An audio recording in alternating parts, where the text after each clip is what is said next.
तो चुनाव की तारीखों का ऐलान हो गया है। बिगुल बज चुका है चुनाव का। 2 मई को चुनाव के नतीजे आएंगे। पश्चिम बंगाल में 8 फेज में चुनाव होगा।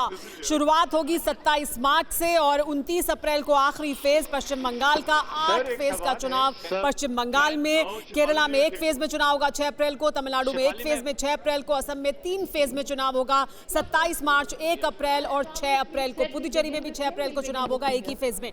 लेकिन पश्चिम बंगाल में 2 ऑब्जर्वर खासतौर पर नियुक्त किए गए हैं, जिस तरह का हम लगातार देखते रहे हैं घटनाक्रम पश्चिम बंगाल में। और 8 फेज में हो रहा है चुनाव। हमारे साथ खास मेहमान बने हुए हैं। हमारे साथ प्रदीप सिंह मौजूद हैं, हमारे साथ वरिष्ठ पत्रकार गौतम लाहिरी जी और दीपक दीवान जी मौजूद हैं।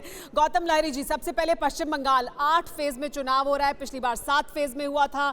स्पेशल पुलिस ऑब्जर्वर भी 2-2 नियुक्त किए गए पश्चिम बंगाल के लिए, यानी तमाम एहतियात बरती जा रही है। जिस तरह का रक्त रंजित अभी से हम चुनावी माहौल देख रहे थे पश्चिम बंगाल में चुनाव आयोग की तरफ से।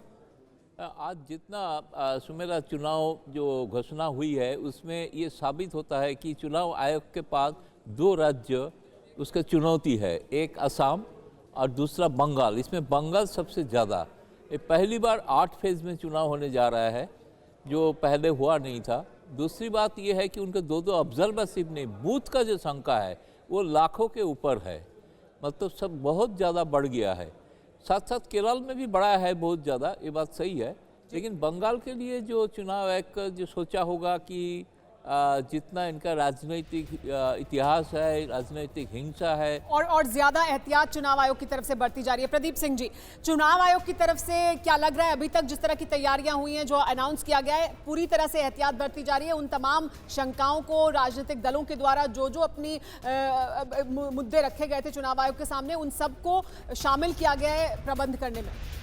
बिल्कुल सुमेरा जी, देखिए चुनाव आयोग की जो प्रतिष्ठा है निष्पक्ष और स्वतंत्र चुनाव कराने की, उस पर कोई शंका नहीं होनी चाहिए। इस चुनाव में भी पहले भी ये करके दिखाया है चुनाव आयोग ने, इस बार भी जिस तरह की तैयारी है। ख़ास तौर से एक चुनौती और आ गई है, वो कोरोना की है। उसकी वजह से मुझे लगता है जो फेज़ एक बढ़ा है पश्चिम बंगाल में पिछले चुनाव की तुलना में, वो एक फेज़ बढ़ना उसका कारण है।